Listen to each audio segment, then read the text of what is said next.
I've, I've, Lots of things we do that are not sensible. Like when you buy a piece of real estate cash. yes,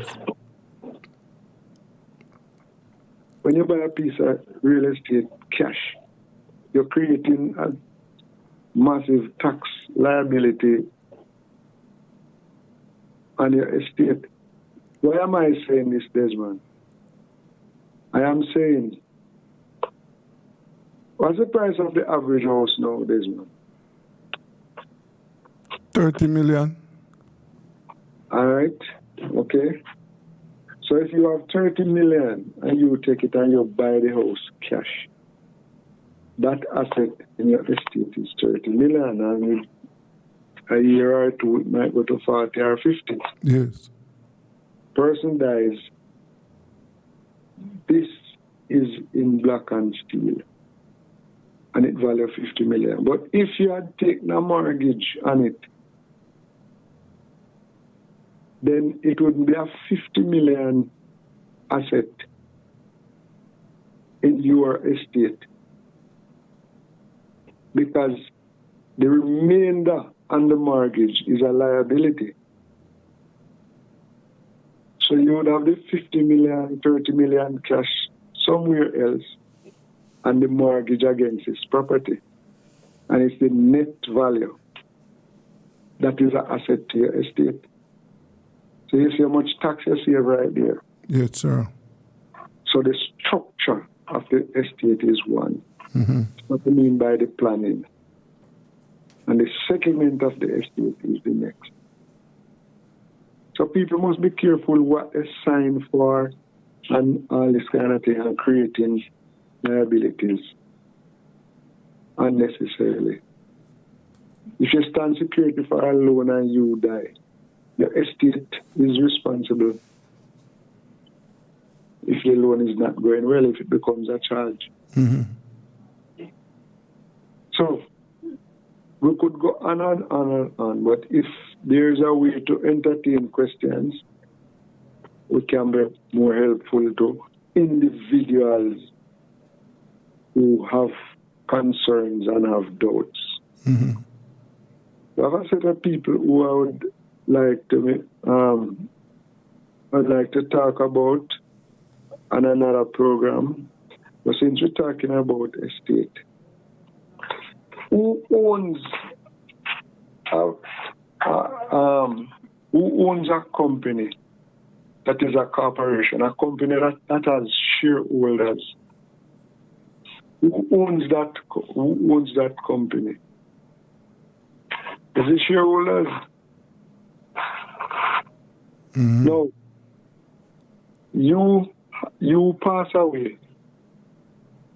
You still own those, and they become transferable to somebody else.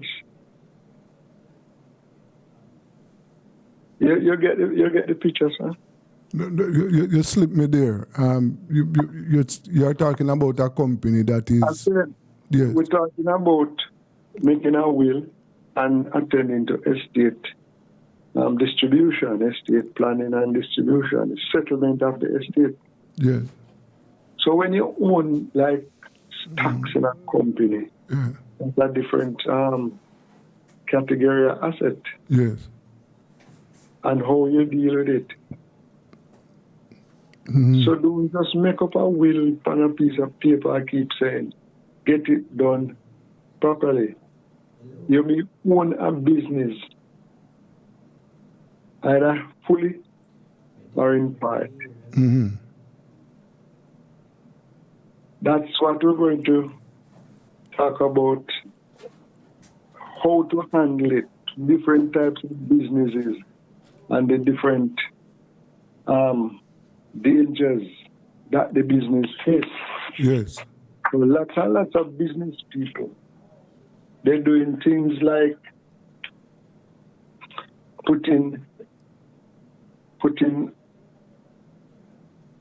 shares, putting real estate that they own, putting it in other people's name and this kind of thing.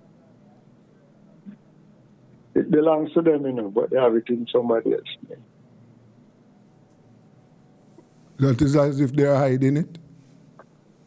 Anything you try to hide, the government will tolerate you hiding it with your tax liability until when DD comes. So even as observers, we're walking around, we're going about our business, and we see a business place closed down. I just say, Lord, I mean, this a brown wife and children just leave the business like that. Nobody to carry on the business. The business can be claimed upon to cover a liability that he had. The business can be do what? What you said? What did you say a while ago? That the business can be do what? The business can be claimed upon? Taken over can be claimed for a liability. It can be used to settle a liability. And more than ever, if the person did not make a will, then Administrator General take it over. Okay. And name an executor.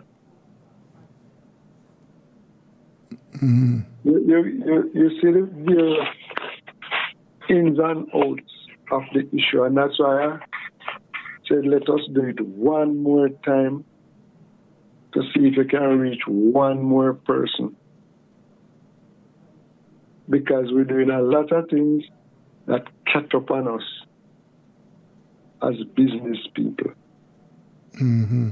And then we're all working on the assumption that breadwinners work hard, breadwinners make provision, breadwinners put things in place so that their family should be at a certain standard of living for generation after generation. If a business is what you're using to do that, you have to protect the business in every way. Okay.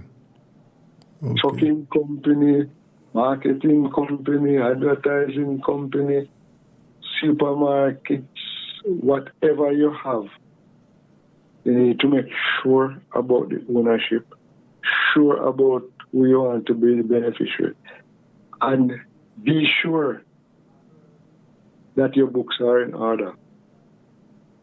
Because when you are around, you can always juggle the figures and you can keep a different figure there and a different figure here. But once you are deceased, then the auditors, the government auditors, whichever auditor the other parts of the estate require, they are going to come and they have to repeal. They are going to come and then they have to get access to all the documents. So the true state that you are hiding is now revealed, and also the true liability is calculated. It may put your family in great distress, great need, far from what you had in mind. Well. This is very, very revealing that, you know, and it's very important that the business people take note of this, because you would not want to leave your family in problems after you have gone. Now, tell us some more about estate planning, Mr. Brim. Well, if you look on it the way I invite everybody to look on it, it's a very specialized area and is an essential area, and it needs the services of accountants, it needs the services of lawyers, and it needs the services of a life insurance agent. Now, you, as a person doing business and as a person concerned about provision for his family or all his Some people have a long line of family. Some just have one line. But the way you want to provide for them, Yes. any reason why we all work so hard and sacrifice to build something, to build an estate, we are to be careful that we don't do something on the other side to destroy and wipe away our estate at the end of the time. Like, for example? For example, you can use it as security for a loan. Mm-hmm. Sometimes people have a business and they don't allow anybody else in there. They want to own everything and they use the wrong means of financing. Mm-hmm. They use loan financing. And loan financing is not necessarily the best way. It is good, it is a highly recommended way, but the provision for disaster after or along the way is what most people neglect to do. Mm-hmm. When you neglect to do it and the situation arises, then disaster strikes because your estate is going to be wicked away. Mm-hmm. And that's all of these are points about estate planning. But again, the services of some professionals are required to get this particular exercise right. Yes. That's why sometimes you are advised to sell out your stock portfolio. Mm-hmm. Sometimes you are advised to purchase real estate, and another time you are advised to liquidate Yes. real estate. Mm-hmm. The same thing with business. Sometimes you are encouraged, you are advised to get out of this era, get out of the wholesale business, get out of the trucking business, Yes. get out of the construction business. And there's another time when you are encouraged to go in. Mm-hmm. Based on, for example, why you have a budget from the government every year. The budget tells everybody what the government is planning. Yes. And in that document now, people can look at different areas of the economy and decide whether they want to get out or they want to get in. Yes. Right. And would affect the whole decision making about how you structure your estate. Mm. Well, I tell you what, Mr. Brim, let us, we are going to end it today on this note. And we will continue this discussion next week. As a matter of fact, you and I, we are going to discuss some things off air that we want to bring on air next week. So absolutely no problem. Yes, so I just want to thank you this evening for your contribution. And as we continue to urge our viewers and listeners to be sure and take all the precautions that you can to ensure that in time of trouble, you are in a position, or even if you are not around, whoever is around is in a position to take care of the business. This is Be Sure. And that was insurance salesman Lloyd Brim. Thank you, Lloyd. Thank you to you and your listeners, Desmond. Yes. We want to go for a break now. Filled with gratitude and love. Oh Lord, I thank you. You make me feel brand new. For blessing me, I adore Almighty God, I love you. I sing this song for you. Father God, I adore you. Yeah. My Lord, whenever I was insecure, you build me up and made me sure. You gave my sense of pride back to me. Only you care when I needed a friend, making my promise.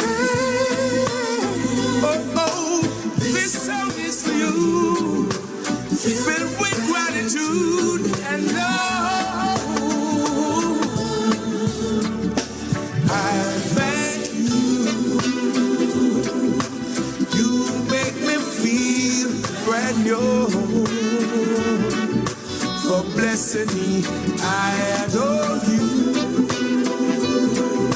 Almighty God, I love you. I sing this song for you. You make me feel brand new. For blessing me, I love you. Yeah, I really love you. I sing this song for you. Oh yeah.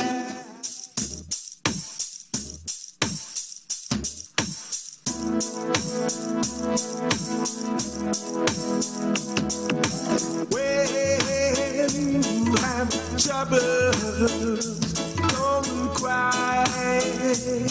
Oh no, no. Just remember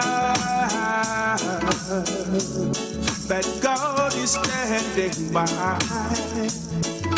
Hold on, yeah. When you have heartaches, don't cry. Oh no. Ever wanted to share what you know about a crime, but were too afraid? At Crime Stop, we make it easy for you to report on crimes safely and 100% anonymously. All it takes is 4 simple steps. First, contact the tip line at 311 or visit www.crimestop.org or www.311tips.com. Then share what you know anonymously with one of our trained counselors. Any information related to criminal activity is accepted. We don't want to know your identity. We don't record calls or use star 69, and there is no way of tracing tips over the phone or online. You'll also be given a file number for your tip.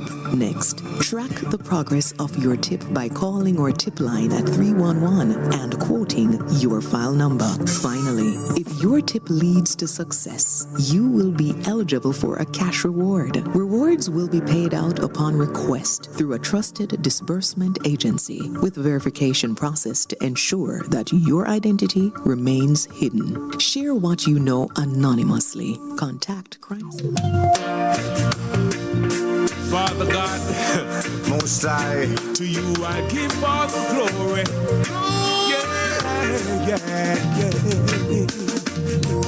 Be not dismayed, whatever betide, God will take care of you. Hear that? Beneath His wings of love abide, God will take care of you. God will take care of you through every day, all the way. Mercy! He will take care of you. God will take care of you. No matter what may be the test, God will take care of you. Lean everyone upon the Lord, and He will take care of you. Mercy! God will take care of you through every day of the way. He will take care of you. God will take care of you. Lord of mercy, Lord, no matter what sickness it may be, yeah, no matter what problems you're going through, no matter how rough it may be, the Lord promises He will ever take care of you. So God will take care of you. Mercy! Through every day of the way. He will take care of you. God will take care of you. Be not dismayed, whatever betide, God will take care of you. Beneath His wings of love abide, God will take care of you. God will take care of you through every day of the way. He will take care of you. God will take care. Welcome back, my listeners and my viewers. Rebel Radio. And at this time, you know, it is workers' time. This is when we spend some time focusing on what is happening at the workplace. And, you know, these times are very challenging. We have with us Mr. Keith Comrie, trade unionist Keith Comrie. Keith, how are you? I'm fine at the moment. Right. What is happening? What is happening for 2023? What are the good things happening at the workplace at this time? Well, some of the good things is that some people receive their retroactive payment from the Ministry of Finance, but some of them disgust because the secretaries in the ministry having problems. All the secretary believe that their calculation was wrong, which we prepared to come next week to meet with the Ministry of Education to have them to recheck and send it off to finance to let them know that many of them are disgusted with the calculation. These are secretaries working where? In the schools. Oh, okay. Yes. So the calculations there were incorrect? Were incorrect. Okay. So now we are preparing a letter to send to the Ministry of Education to let them know that the figure that they come up with was wrongfully calculated. Mm-hmm. The other thing, we have some people who the ministry have as contractors. they don't receive any payment whatsoever. Why? And because they say they are contractors and they sign an agreement before the payment. But we see it as wrong because all workers working with the government is needed to do the calculation for all of them.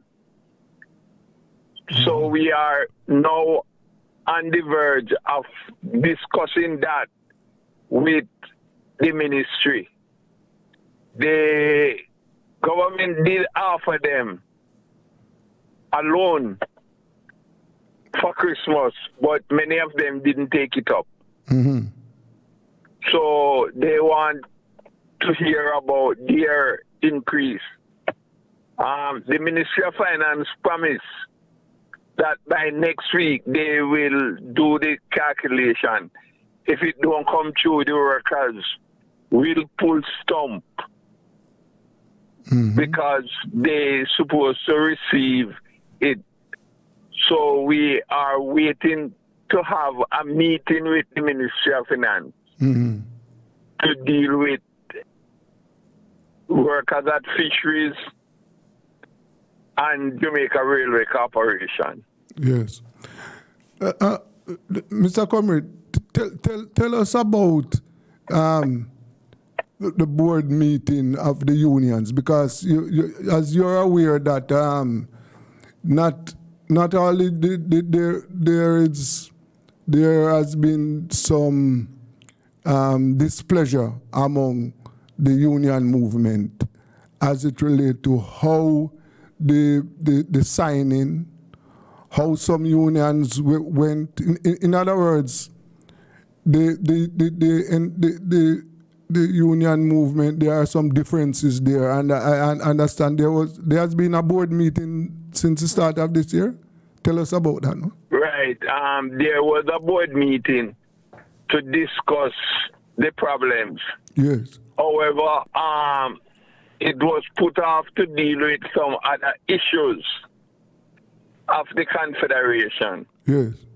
And it's supposed to come up Thursday, where we will discuss our displeasure with the negotiating team concerning the whole negotiation, and have it remedied at this meeting, where the correction will be made, and we will send back the negotiating team to the Ministry of Finance to have these matters, outstanding matters. Some places don't issue or don't pay the workers for subsistence and seniority allowances. But the ministry told them that they shouldn't. We believe that subsistence meal taxi is something that we're supposed to deal with. Also vacation leave. So we have that slated to meet with them for them to straighten out and make it be corrected. And all of this, all the necessary corrections must done by March, that it can be implemented in the new financial year. Oh, I see. So we will on the ball to have these corrections completed, that come next financial year, which is April 1. All of them supposed to be implemented by that time. Yeah.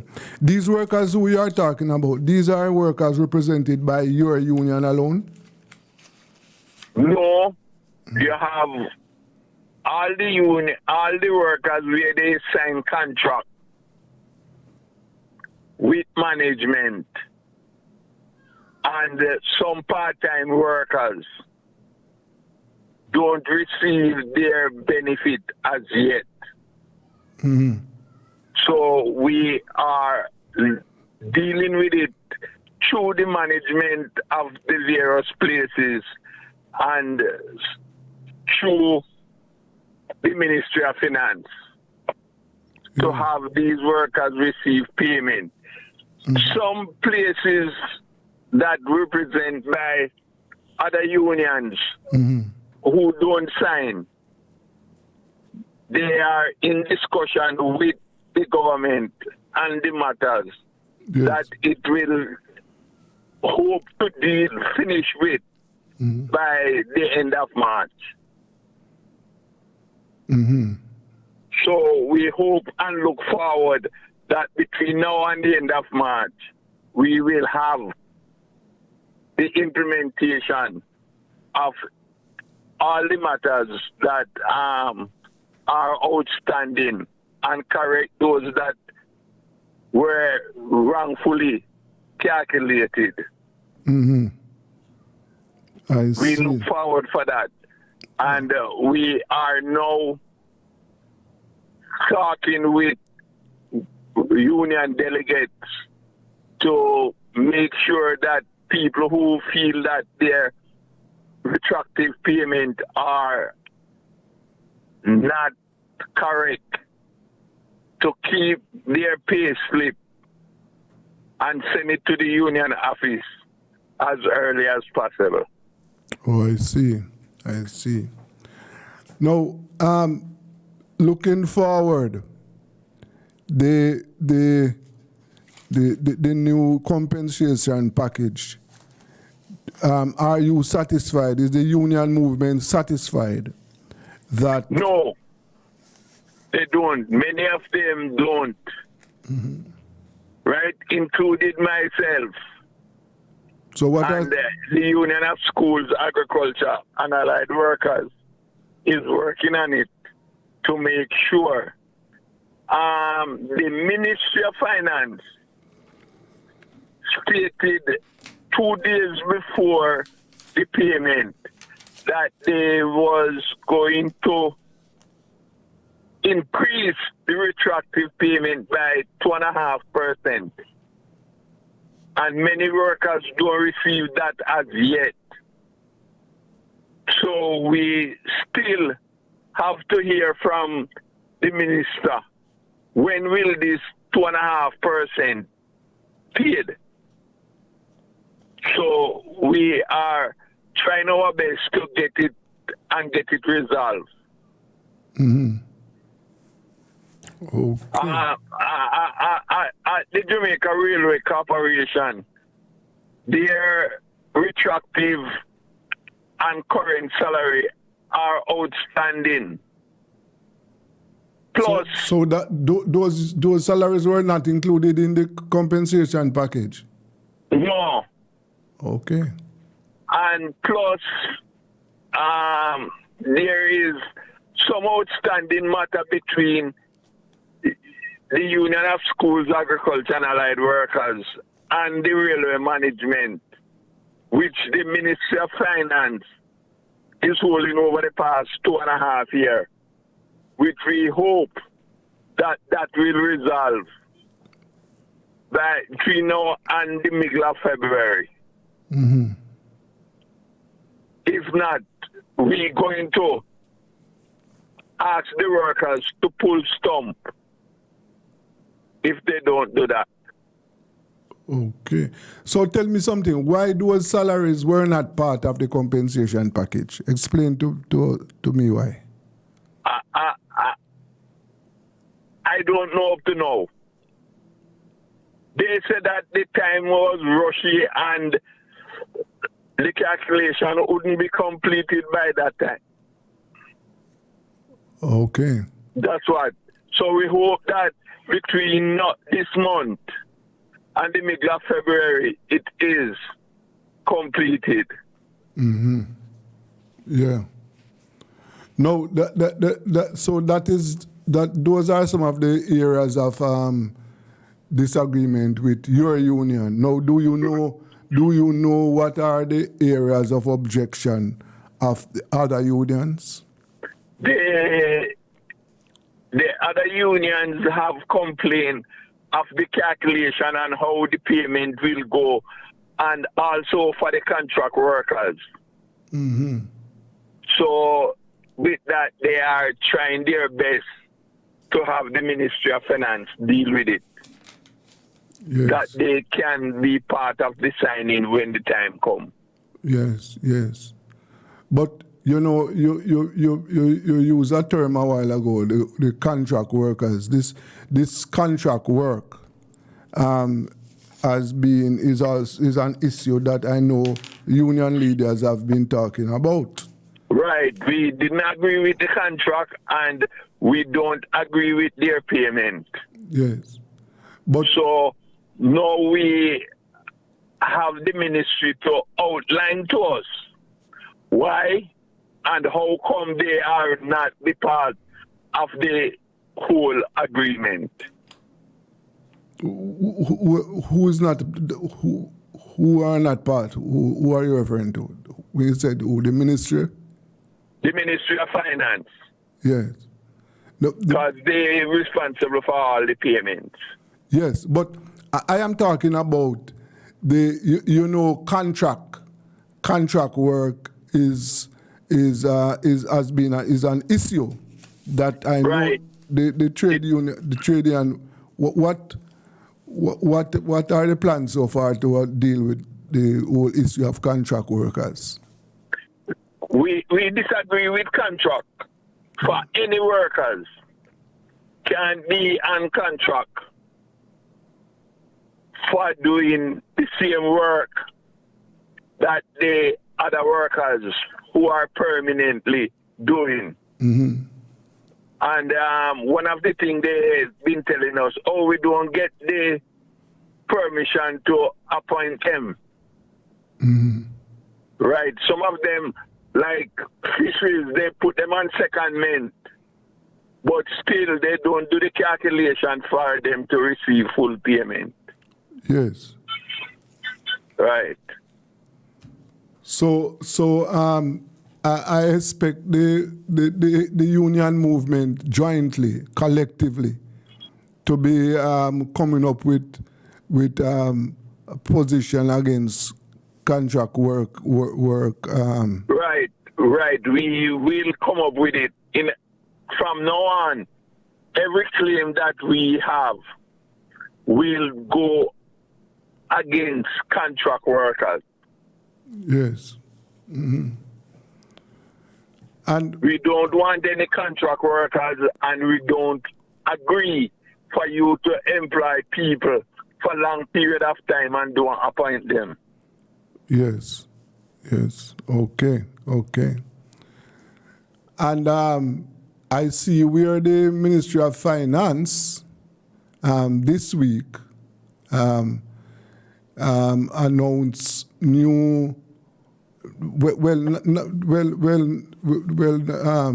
Acknowledge the court ruling as it relates to security guards, where the government is now saying that all security guards who are contracted to government must be treated as permanent workers.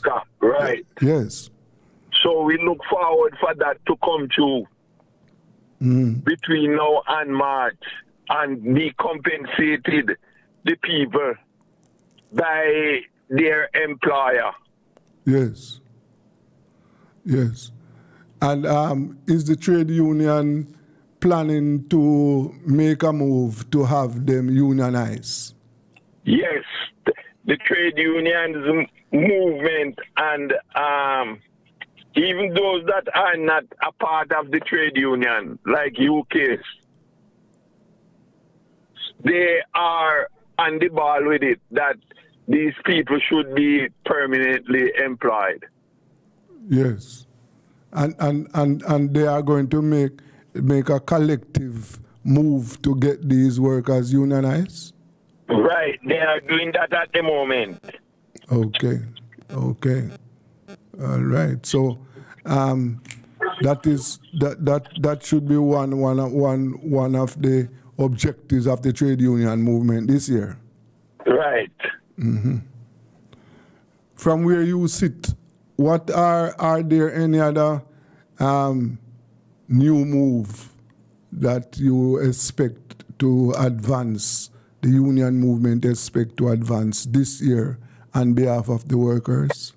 Well, we have a stall moment with the government concerning housing for government employees. Right? We don't like the distribution, and we're not hearing from our contract. It is there that the Confederation is supposed to have X amount of housing for their members, and that's not going on. So we have to take on that. We also have some areas where land should be available for our public sector workers, and we hope to continue push for that to be done. Okay. Yes. That is good news for the workers. Right. Yes. We're pushing that the housing system be put on track for the workers to gain houses or land to build houses on. That's very good news, sir. Very good news. And now, I know, is it part of your, when I said the union movement responsibility or position, what is the union movement on the whole question of the minimum wage? Well, we did disagree with the amount that they promised to pay for minimum wage, right? And the Confederation have a representative there who will supposed to fight the cause for the minimum wage to increase to a living wage. And what is that? What is that livable wage? Livable wage, that means it affords the workers to buy food, provide for their family, and also to maintain where they live in good condition.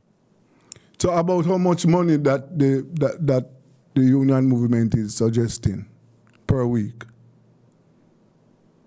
We don't come up with the figures as yet, but we and the government that we're going to continue fight for living wage. Yes, I see. And so this year, Mr. Comrie, if the what is the union movement? Let me say, how the union movement see this year for the workers? Are you looking at a bright year for workers this year? As long as the workers receive the benefits that we have laid out for them, then we expect to have a bright year. At the moment, we call on the government to have protective clothing and device for every worker. Yes. Also to improve on their health care.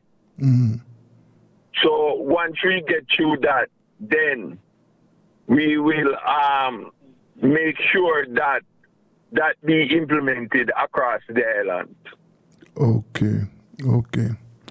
Well, I wish you all the best, and I sincerely hope that the union movement will put its house in order so that it can work for the improvement at the workplace for the workers. Yeah. You know that we at Rebel Radio, we have an interest in that. We have an interest to ensure that the workers get some thing for their labor. So I want to thank you very much, sir. We hope that we will have and reach this stage where we have workers working for their benefit and management will recognize their labor and pay in accordance with that. Okay. Wish you all the best, Mr. Comrie. Thank you. I want to thank you very much, sir. Okay. Have a good evening. That was the president of the Union of Schools, Agricultural and Allied Workers Union, Mr. Keith Comrie. He was telling us about what are some of the plans for the union movement and his union on behalf of the workers this year. You know, it is the workplace. The workplace. Right now, the workers are at a disadvantage. The cost of living, inflation is running away, way above what is being paid for salaries, and the unions will have to continue to press to ensure that we have better working conditions. We want to switch now. David. Yes. We want to talk to you about what is happening in St. Elizabeth. Yes, so don't go away. I'm putting you on here right now. All right, no problem. Yes. Yeah.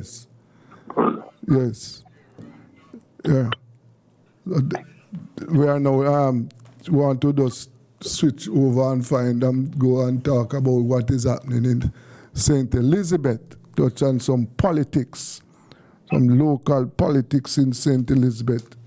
Yes. So, yes. David. Hi, Desmond. Yes, good afternoon. Good afternoon. How are you doing? Yes, sir. I am supposed to be okay. Tell us what is happening on the local scene in St. Elizabeth. What is the... Well, I see where the PNP president call on the government to announce the local government elections. Yes. So, how are things over in your side of St. Elizabeth there politically? What is happening? Well, if Mr. Golding has called on the government for the local poll, it must be some sense of feeling that he has things in place across the country. Yes. Can speak definitively for the country at large. I have some idea in respect to St. Elizabeth. Mm-hmm. And, St. Elizabeth Parish is controlled by the Jamaica Labour Party. Yes, at the moment, yes. Yeah, there are 15 divisions in the parish. Mm-hmm. And the Jamaica Labour Party has control of 9. And the People's National Party has control of 6. Wow. So the best of my knowledge from report from the region, they would have filled all the divisions in St. Elizabeth. Mm-hmm. They have candidates in place to contest the parish council election if and when it's called. Mm-hmm. I can't speak to how properly prepared they are throughout the parish, but at least they have candidates in place and apparently would be ready if our election is called now. Okay.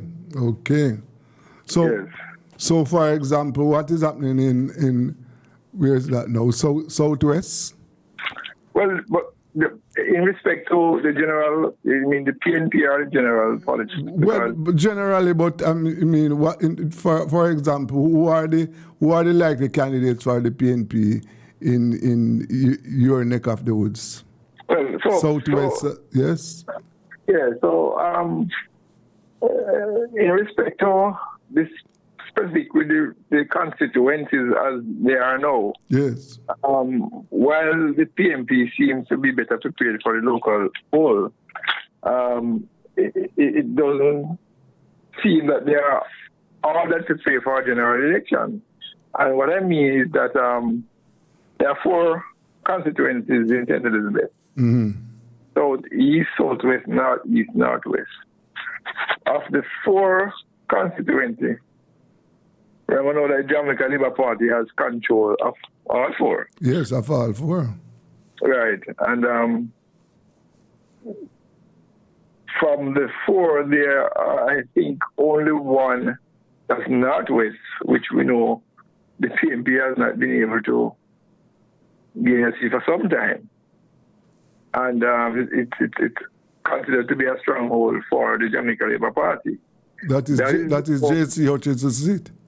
Right, northwest St. Elizabeth. Yes. Whether or not J.C. Hutchinson is going back is up in the air, but I think the PNP would have retained the person who ran in the last general election. But for the other constituencies across the parish, to date, there is not a caretaker in place. And indeed, for the case in Southwest St. Elizabeth, the person who ran the last time, John Stevenson, you know that he passed on after election, right? Yes. There's a void there. Today, there are 4 contestants who are vying for the seat. That is southwest St. Elizabeth. Southwest St. Elizabeth. Yes. Yes. That yes, is that the seat that the late Daniel Buchanan used to represent? Right. Okay. That he used to dominate one. Yes, that was Danny Buck's seat. Yeah, you recall that Christopher Tufton took hold of that constituency and was thought to be impregnable, but he lost out to Daniel Buchanan's son. Yes. In Italy, right? And then he lost the seat to Minister Green, Floyd Green, who was being returned twice to that seat. Now, Minister Green is firmly in charge for JLP there. The PNP is looking around for a candidate. And there are 4 names being bandied around for that seat. Long-time secretary for the constituency, Miranda Wellington, teacher at the Black High School. Matthew Parchment, who is a physiotherapist and has some connection, I think, if my information is correct, with Jamaica cricket and West Indies cricket. And there's Alwyn Jackson, another teacher, and Robert Baker, a businessman. Okay. Incidentally, Desmond, in case of Miss Wellington and Mr. Parchment, they are from the PJ Plains division. That traditionally JLP era. And in case of Mr. Jackson, Alwyn, and Robert Baker, they are from the Blackwood division, seen more as a PNP division. Yes. So, from our reports, there are people making movements on the ground and trying to engage the delegates. There has been no official indication from the party with respect to what sort of method will be used. I'm told that come February, the party will request that all persons interested in running should indicate so. And they'll give them some sort of instruction from there. Okay. Yeah. Yeah. I gather that, Northeast seems to be the seat that grabbing national attention. Northeast.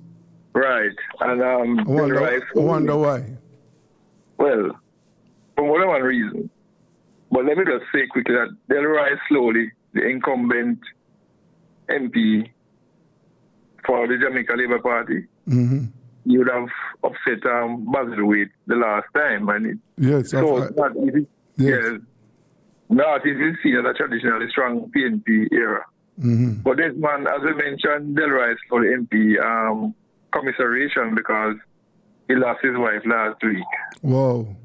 Yeah, so commiseration. I'm sorry to hear that. Right. But there's an interesting development in Northeast St. Elizabeth. You recall that Colonel Spencer, a name that is well known in Jamaica politics. Yes. Former member of parliament for that constituency. Who incidentally is the chairman for the region 5 for the PNP.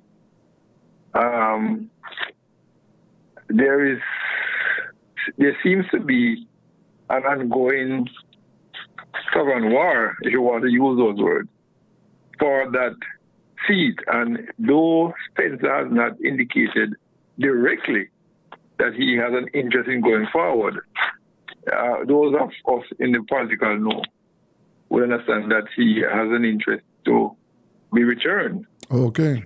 What happened to Basil? Basil Wade? Well, Basil has somewhat disappeared from the scene subsequent to his loss. I think it was a very devastating loss for Basil. Yes. Many people would have seen Basil as a rising political star. Yes. And would have felt that he would have, Yeah, we were expecting him to enter the winners' enclosure the last election. That was the expectation of all the political pundits. Yes. And they were expecting him to go forward from there. But it was a very crushing defeat for him, and I'm supposed to say that he has not recovered from that defeat and he has gone to other areas. Okay. So he's not involved. So now you have the situation where there is a significant segment of the political hierarchy in Northeast who are supportive of Attorney at Law Zulika Jess, the name that I think you might have heard of. Yes, but somehow I remember that name. That name was in circulation in another constituency. Well, she did run against Mike Henry in Carolina. Of course, yes. Yes, she did. Of course, yes. But apart from that, Zulika was a person who elements in the PNP were trying to nominate to be vice president of the party. And some people felt that some fancy footwork would have been in place to not have her on the ballot. But she represents exuberance and youth and a refreshing faith in the politics. Yes. The PNP wasn't able to accommodate her there. But elements in Northeast St. Elizabeth, as I understand it, have been encouraging her to come. As a matter of fact, she was invited in the constituency to speak at, I think, one of those divisional meetings that they had. And there was quite some uproar there. Yes. My understanding of the situation is there's one that two very influential councillors in the constituency of Northeast have publicly thrown their support behind Jess. We speak of no other than the former Mayor Everton Fisher of the Balaclava division and Hardy Myers from the Silo division. Okay. So the PNP has 3 councillors in that Who are potential candidates for Northeast? Well, you remember, in respect of the former Mayor Fisher, he had a runoff against Basil Wade for the seat. I remember that. Right. Basil won, and over time, Fisher would have worked with Basil. And I guess that was taken care of. Yes. I don't think at this point in time they have an interest in representing this seat. But I think they are supportive of Jeff. Yes. Donovan Pagan, being the other councillor from the Bridge River division, the view is that he's supportive of Spencer. Okay. And the other division, which is Santa Cruz, has a newcomer in, I think it's Maurice Nemard, the son of the former Custos Wilfred Nemard. Okay. And as I understand things to be, he's supporting Arthur J. Okay. But Curran supposed to have some backing from the party hierarchy. There's a feeling, and that's one of the difficulty with the current operating of the party. There is a feeling among some, which may not be true, that he has found fucker with the party leader and the de facto Peter Bundy. Yes. That is a perception. I can't speak to the reality. But it's a perception. But you feel that Spencer has some control in the executive of the constituency. Remember now, after Basil left, there was this vacuum. Of course. At the time when the constituency had its meeting, constituency conference, I think Spencer and person loyal to him would have gained control, so to speak, of the constituency. Hence, Pagan became chairman.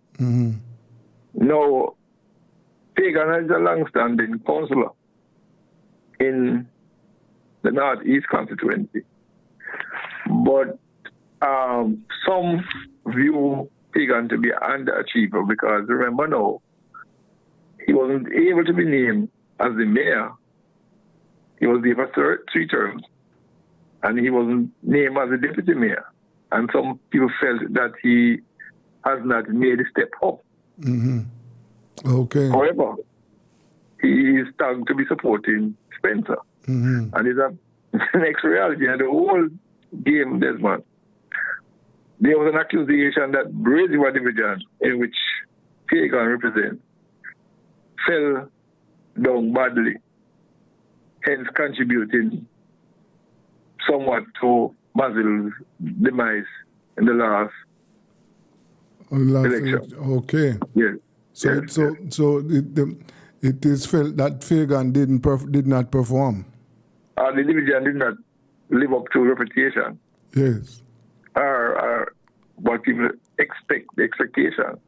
I must hasten to say that Silo division and Balaclava division and Braze River, they are supposedly strong PNP divisions.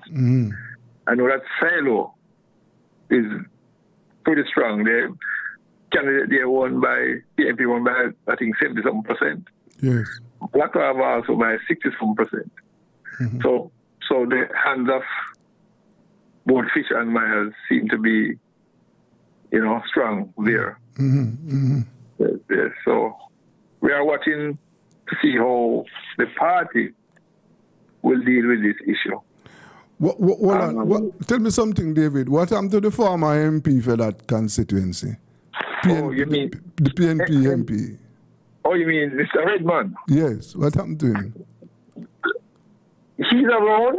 He's a powerful figure in the constituency. He's a businessman of no mean order. Yes. He's a financial broker there. My sources would have indicated that he might be leaning to support Jeff. I can't confirm that I've not spoken to Mr. Redman on the issue.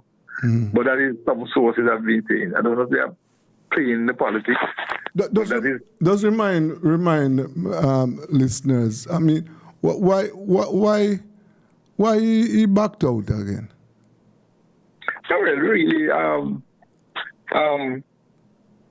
Mr. Redman,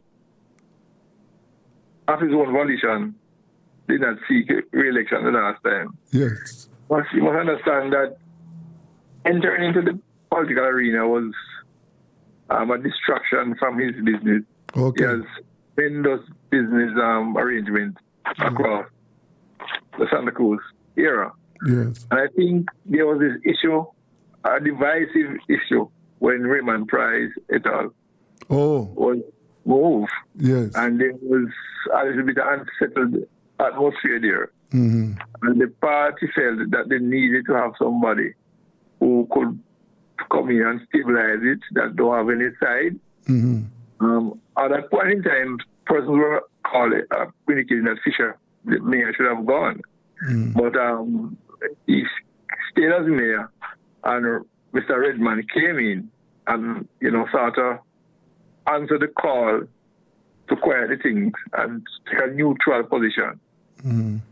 So hence his foray into politics. But, the businessman he is, he has to come back to his business, but he had served his time and did what he had to do. Right. Okay. Yes. So Mr. Slowly, incidentally, made some great headway in the Grays River division because he won the election, I am told. Mm-hmm. And I'm sure the JLP will be keen to see what they can do to seize that division from the PNP if they are able to do so. Okay. Yeah. Yes. We didn't speak to Southeast Desmond, where Frank Witter, the evergreen Frank Witter. Mm-hmm. Yeah.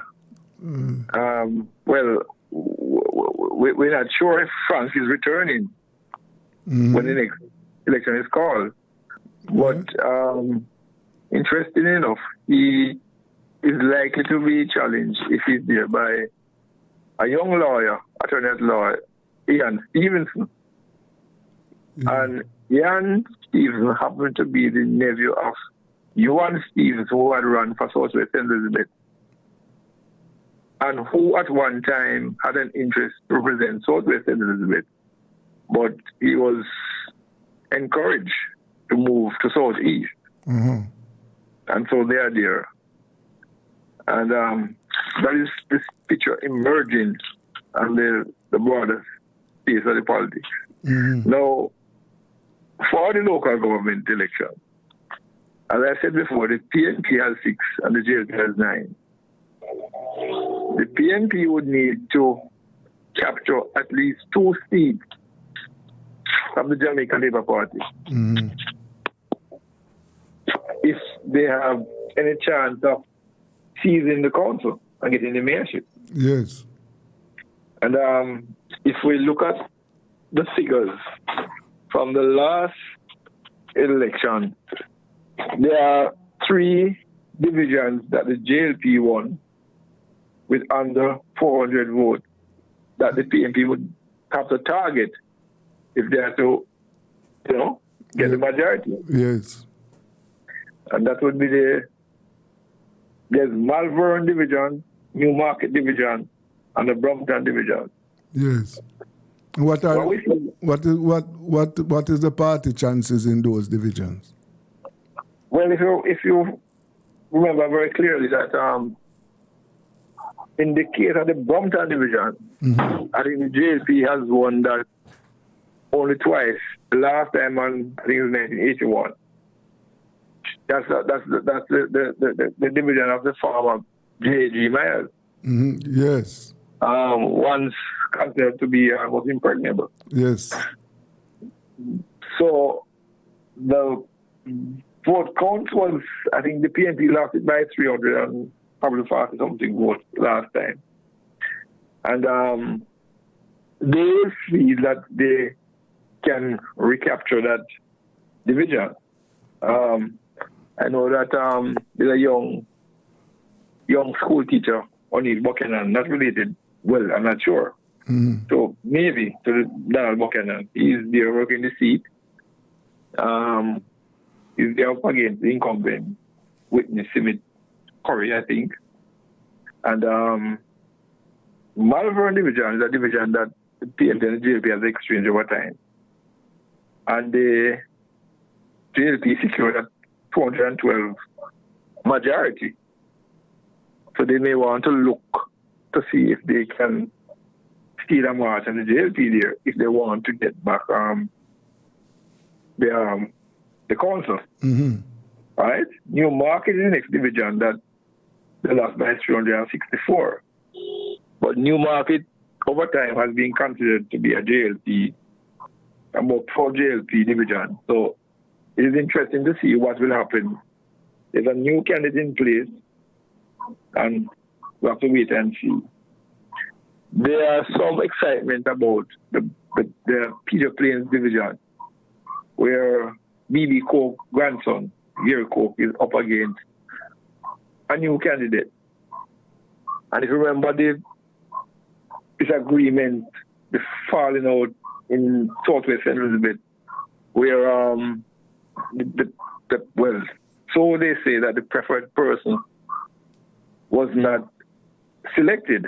I think there's a lecturer, I think, from UA, from I think UTEC, who by the name of Mr. White, who person felt that the MP kind of pushed him onto them. And was, I think the person who they wanted, segments of the constituency JLP wanted, lost by a narrow margin. And there has been some amount of disquiet and falling out there. So the PMP is thinking that maybe they can do something there, but it will be a challenging run. Okay. Yeah. You know, one of the discussion on the street is that the JLP leadership would want to change. There are some candidates that they want to change for the next election. Some senior candidates, and one of whom is in St. Elizabeth. You're speaking to the parish council or the general election? No, at the general election. No, the general election. Yes. And they're also looking at, I am told, a cabinet minister, but who is, I think he's from St. Elizabeth too, who they want to. In other words, they would want to replace JC. I don't know how truthful that is, because JC is a veteran and he has defended the party, the constituency for the party for many years. So unless he is willing to resign, I don't know how I don't see the party moving him at all. Right? Well, this man, that's not the first time that we have heard that JC was on his way out. They have interest within the constituency to see the back of JC. Remember now that over time, JC and at least 2 or 3 of his councillors have had great disagreement, and I'm sure in one case, one stood down, didn't run back. One ran but was up in arms against him. And there have been all kind of issues in Northwest in respect to that. Yes. But the thing about it, Desmond, J.C. Hutchinson, when Christopher Topston et al. And the rest of St. Elizabeth went against Andrew Holness and supported Shaw, J.C. commandeered the forces in St. Elizabeth and was solidly behind Andrew Holness and greatly helped in getting him to be the party leader. Okay. So there are considerations, and as you correctly said, I don't see how they're going to push JC even though JC has attracted a lot of bad press Yes. for himself and the party, different issues, his partner, name and a number of school boards in his constituency. She's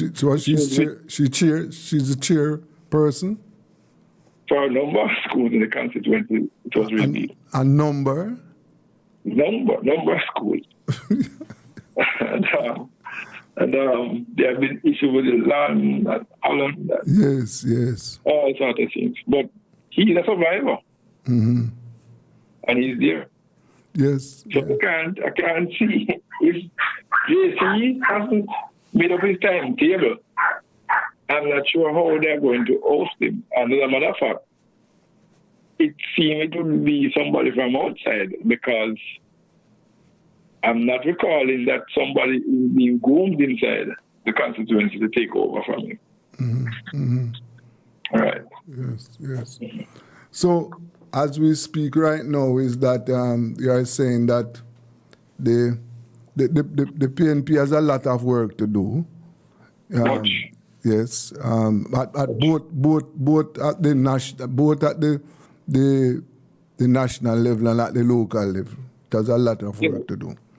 Yes, and Desmond, it will miss of me if I didn't indicate to you that even though the PNP might be looking to steal some 2 seats or so to regain or to take control of the council, they themselves have to be careful because in 3 of their divisions, they've got through by from a very narrow margin to probably not so comfortable. Because let me just quickly say that in Northwest, the Ipswich division, which traditionally is a PNP strong division, they barely won that division by 28 votes. And if we recall, there was some unsettled state of politics in the PNP there because the incumbent was left off the ballot and he was replaced by Mugabe Waite, Basil Waite's brother. And there was a hell of a fallout. And he narrowly came home. He has changed his name from Mugabe to Kilimanjaro. And Black River, which has long been considered a strong JLP era, and probably has the best of candidates in Southwest Elizabeth, in the incumbent councillor. He got home by 157 votes. Yes. So the PNP has to be very careful that there is no penetration by the JLP, because that could throw everything off balance. Yes. Incidentally, Councillor Dwight Faman is representing the PNP there and considered to be a good worker. But politics, has so many contours to it. Yeah. So what you are saying is that those 6 seats, the PNP have to be, they have to work hard to maintain those 6, to shore up those 6. Yes. They are not safe seats.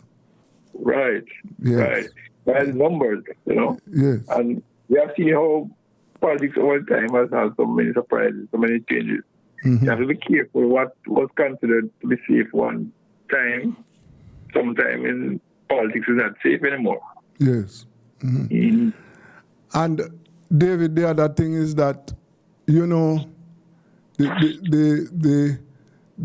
is the PNP position right now in national politics. They need a lot of work. The leadership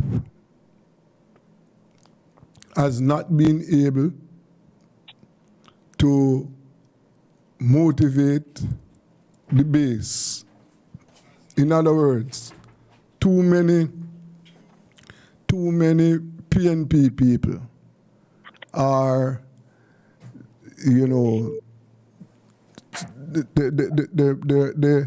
they are not sure.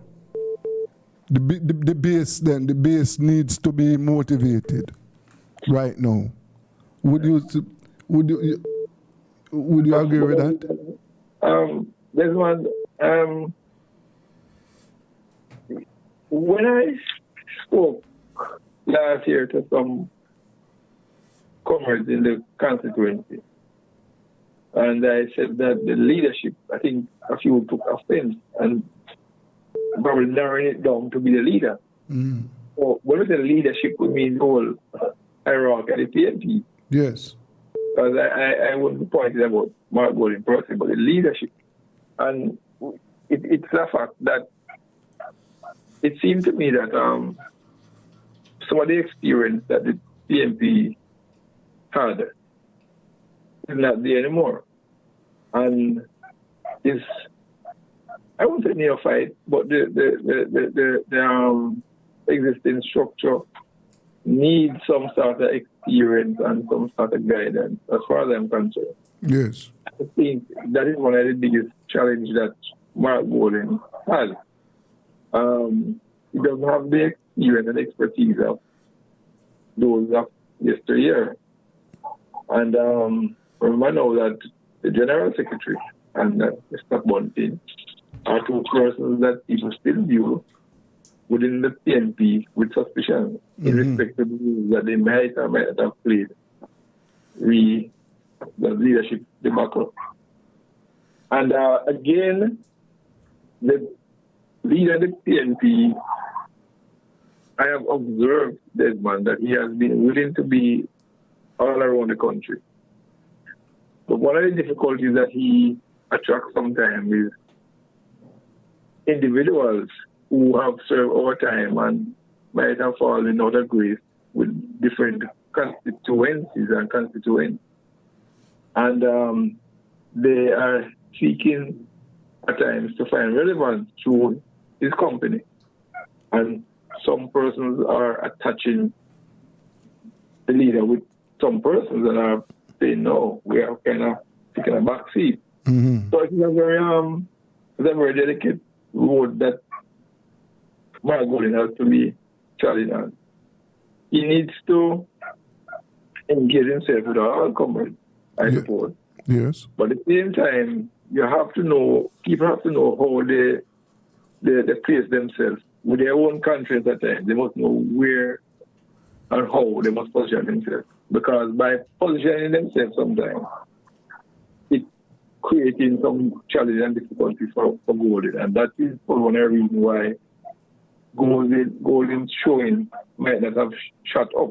Because the diehard, the grassroots, in some areas are kind of reticent because of his own sort of movement with some person. That is in a few constituencies that I have heard of. Mm-hmm. But the party leader has been making effort to reach out and to go around and to make himself known. Mm-hmm. The people within the PNP who have some difficulty with some constituents must know that they need to sometimes take a back seat, allow the leader to be the leader. Right? Mm-hmm. So it is a very tricky situation, this one. But if the PNP has any intention of regaining national power, they have to be very careful and they have to be very strategic in how they do their thing. Yeah. And they need to come together, Desmond, because up to now, and regardless of who you support or who you don't support, there is this view that the PNP has still not gotten back to where it ought to be. There are great strides people say that are being made, but there is this view still bugging the PNP that they are not as united and their fractions within the same way. Until the person sit at the table like big person. I mean, Lisa Hanna, we're told that quite likely might not be going back. Mm-hmm. I haven't seen the leadership made any sort of effort. Well, we don't know. But certainly we have not seen any concerted effort being made to encourage her to stay, unless the party doesn't recognize the importance of Alisa Hannah to bring voters out. I mean, if she comes to any constituency by just her presence, you have persons coming and persons are interested in. When a person like that is just disappearing from the political scene, it must have some implication on the party. So whether you like Lisa or not, but good sense must prevail. Yes. She's an asset to the party than a liability. Yes, yes. I don't see that sort of reaching out from the leadership to be accommodative. And there are instances that you hear that they have made sort of steps to do things. But I don't think you feel that there's this genuine attempt. It's like who want to go if they don't want to stay. You know? But it can't be like that. Okay. And then if the PNP come back together as how it used to be, it's not going to be make comment until they do that. Right. And so this local government election is also a test for Mark, too, Well, because... Indeed it is. And I hope they understand the implication of that. I think it's going to be a very important election this month. Yes. Because the Jamaica Labour Party cannot afford to have further slippage. Remember, I think they consider the constituted debt. I don't think they can afford to have too much slippage in the local government election. No, they can't. Yeah. They can't. No, Yes. we are in 2023, you know. Right. And remember, the general elections are constitutionally due by September 2025. But you know, historically, the party next year is a possible election year, you know. Many persons are looking for that, Right. and they're feeling that the JLP is facing some level of discomfort, and there's many ammunition against them. Yes. But the PNP has not been really capitalizing on that. No. And many persons feel that if the party leader, the prime minister, sees any opportunity that they can, garner that sort of level of support that they had before, he's going to go for it next year. That is the view around in political arena. David, I want to thank you very, very much for your views, and you have enlightened us. You have shed some light on a number of political issues down in St. Elizabeth. As we at Rebel Radio want to keep our eyes on the political scene, because the politics is very important. So keep your eyes open down there for us. Yes. All right, David. Thank you very, very much. Take care. Yeah, this is Rebel Radio. Let us go for a break. Go from me. What faith is driving me? Please show us the sign. We know you'll be there all time. So give us strength that we might find abiding faith and peace of mind. So we won't ask, where do we go from you? Yeah.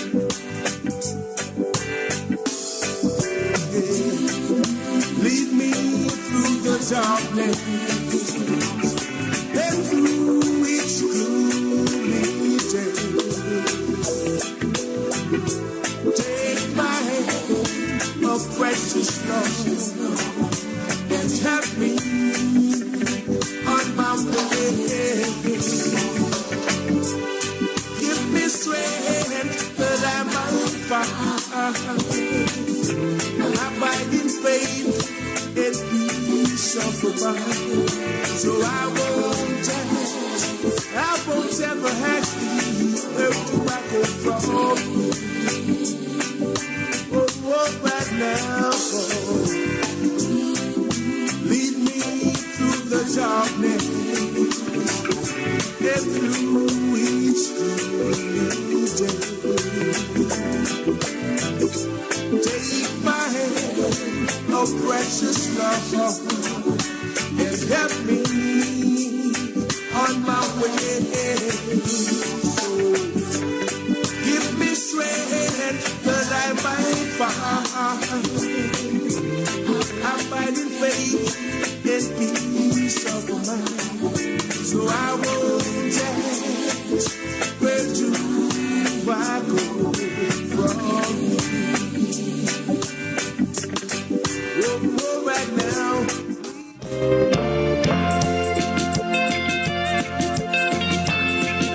You're worthy to be praised. Oh, oh, oh,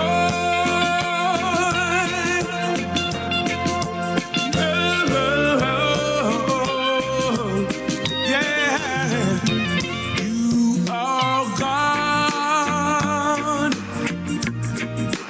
holy and righteous. You are God, yeah. You are God. You are God, holy and righteous. You are God. You are God. You're worthy to be praised. For your mercy and grace, we worship your name. Your name remains the same. Yeah, you are God, holy and righteous. You are God, yeah. You are God.